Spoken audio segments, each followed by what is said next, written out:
Hello everyone, welcome to this series on literary terms and literary theory. If you want to study the notes of this lecture or MCQs related to this topic, you can click the link given in the description. We are also going to start our online and offline classes for UGC NET for English literature. So stay tuned with us. And now let us start with the term Canon of literature. The term canon originated from the Greek word canon, which referred to a measuring rod or rule.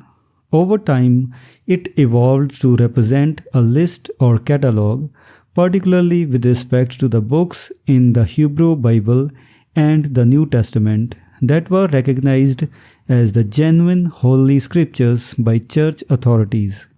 Writings related to the scriptures but not officially included in the canon were called apocrypha. The concept of canon extended to secular literature as well, denoting a list of works accepted as genuinely written by a particular author. In the literary context, the canon encompassed works considered major and widely recognized by critics, scholars, and teachers.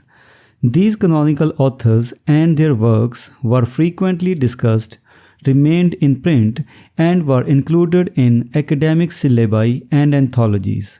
The process of canon formation involved a complex interplay of factors, including critical consensus, influence on other authors, cultural references, and academic assignments.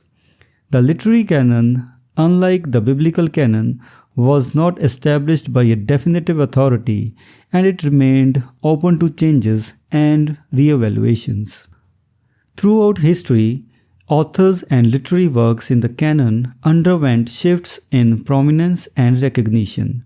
Some authors, initially on the fringe of the canon, later attained eminence due to critical appreciation and evolving literary tastes.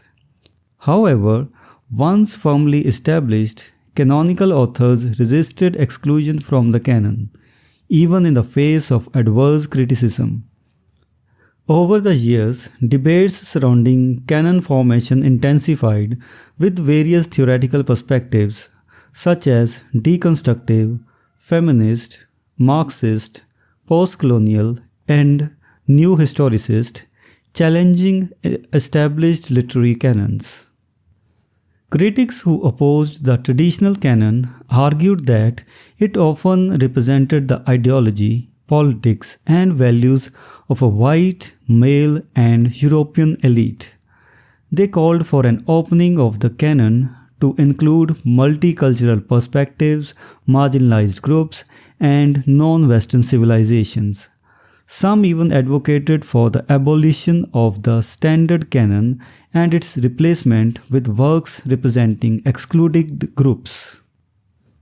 On the other hand, defenders of the traditional canon acknowledged the need for broader representation of diverse cultures and interests, but emphasized the high intellectual and artistic quality of canonical works.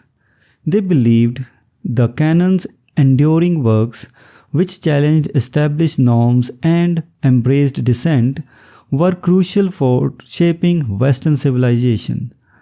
Despite the debates, some theorists opposing the traditional canon continued to engage with established major authors in their applied criticism.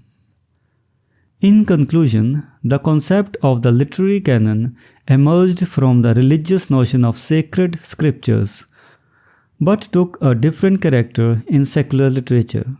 While the formation of the literary canon lacked the definitive authority found in biblical canon, it was subject to change and influenced by diverse perspectives. The debates surrounding the literary canon reflect broader social, cultural, and political discussions as scholars grapple with issues of representation, power, and the enduring effect of canonical works.